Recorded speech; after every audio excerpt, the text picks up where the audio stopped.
Bonjour et bienvenue pour cette nouvelle session de batch cooking. J'espère que vous allez tous bien.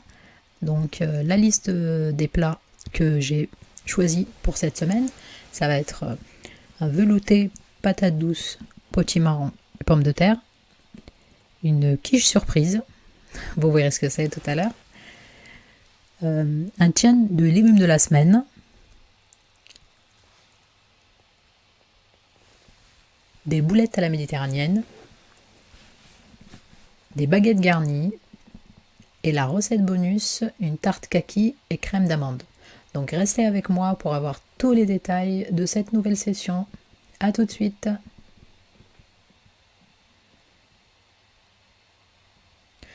Voilà tous les ingrédients que je vais utiliser pour cette session. Bien sûr, comme d'habitude, c'est que des produits de saison. Donc on démarre comme d'habitude avec le plat le plus lent, c'est le velouté.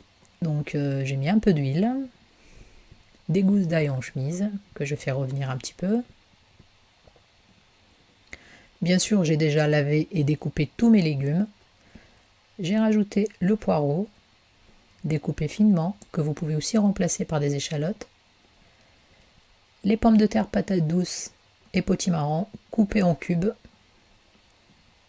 Je fais revenir le tout 5 minutes, j'assaisonne. Après, je couvre avec 1 litre de bouillon de légumes ou de volaille ou de l'eau, c'est ce que vous avez chez vous. Et je laisse mijoter à feu doux tranquillement. À la fin de la cuisson, je vais tout mixer avec le mixeur plongeant. Donc la deuxième recette, ça va être la fameuse quiche surprise. Donc ça va être une quiche sans pâte.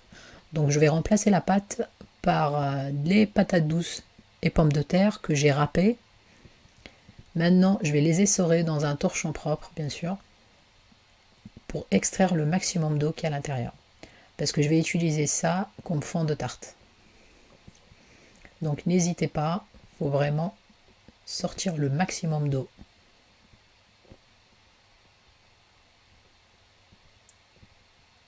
Voilà. Donc voilà ce que ça donne. J'assaisonne le tout, du sel, du poivre, l'ail en poudre, un petit peu d'herbe, la noix de muscade, un petit peu de paprika. Je vais rajouter un œuf et 100 g de farine. Je mélange le tout. N'hésitez pas de le faire à la main, ça sera beaucoup plus rapide. Voilà, bien malaxé. Et après, je prends mon moule que je vais tapisser avec ce mélange. Donc il faut étaler correctement partout, surtout dans les coins. Et n'hésitez pas à appuyer avec le dos de la cuillère ou avec un verre pour que la farce, non c'est pas la farce, pour que le mélange se colle bien au fond de tarte, enfin au moule. Et bien sûr mon four il est en train de chauffer à 180 degrés. Je passe mon fond de tarte au four pendant une vingtaine de minutes. Le plat suivant, c'est le tien de légumes. Donc les légumes de la semaine, les patates douces, pommes de terre, potimarron. J'ai tout découpé en fines lamelles comme vous voyez. Et je passe au montage de mon plat. Donc je superpose comme vous voyez, couche par couche. Là j'ai utilisé, il me restait un oignon rouge au frigo. Donc je l'ai découpé en fines lamelles comme vous voyez. Et je l'ai utilisé dans mon plat. Après j'assaisonne le tout. Un bon filet d'huile d'olive. Et c'est parti au four à 180 degrés pendant 30 minutes à peu près.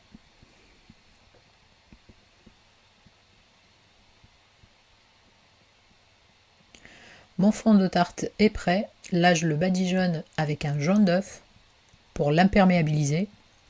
Comme ça, quand je vais verser mon appareil, ça ne va pas couler de partout. Donc bien sûr, on gâche rien. Je garde le reste de l'œuf avec le blanc pour faire mon appareil. Donc le lait, la crème fraîche. J'ai rajouté aussi un œuf entier, sel, poivre, ail en poudre, noix de muscade. Et je mélange le tout. Donc 10 minutes après, j'ai sorti mon fond de tarte. Je mets mon fromage. Moi j'ai utilisé du fromage au cumin, déjà découpé en dés comme ça. Donc je verse mon appareil, un peu d'herbe par-dessus et retour au four, 20 minutes de cuisson. La recette suivante, c'est les boulettes à la méditerranéenne. Donc je prends ma viande hachée, que vous pouvez aussi remplacer par du blanc de poulet ou de la dinde hachée, ça marche aussi. Je rajoute une tranche de pain de mie que j'ai mis à tremper dans du lait. Je les sors, je la rajoute à la farce, un œuf, sel, poivre, un peu de persil et je commence à façonner mes boulettes. Vous pouvez aussi rajouter des oignons si vous souhaitez ou des échalotes coupées finement. Et voilà ce que ça donne. Sachant que les boulettes, après les avoir façonnées comme ça, vous pouvez aussi les congeler, les utiliser pour d'autres recettes. Moi, je vais les faire cuire dans un faitout avec un bon filet d'huile d'olive. Après, je les réserve de côté. Et dans le même faitout, je mets les oignons, l'ail pour préparer ma sauce, mes tomates concassées. Et je remets dedans mes boulettes. J'assaisonne bien sûr la sauce. Je couvre et je laisse cuire à feu doux pendant 10 minutes. Mes baguettes garnies, moi j'ai pris du pain mi-cuit qu'on achète au commerce. Donc je les mets dans mon plateau et je mets par-dessus un filet d'huile d'olive, mes boulettes, un peu de sauce, du fromage, un petit peu d'herbe de Provence. Et vous pouvez les garnir avec ce que vous voulez. Et après, ça va passer au four pour gratinage. Vous pouvez l'accompagner après avec une bonne salade. Ça fait un repas complet.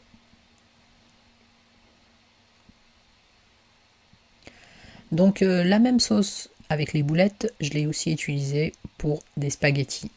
Donc des spaghettis avec sauce tomate et boulettes. C'est très très bien aussi. J'espère que la session d'aujourd'hui vous a plu. N'hésitez pas si vous avez des questions. J'attends votre retour sur les recettes. Pour la conservation, alors il faudra comme d'habitude démarrer par le plat le plus fragile, c'est les boulettes. Si vous allez les consommer dans les 48 heures, ils peuvent attendre dans le frigo, sinon il faudra les congeler.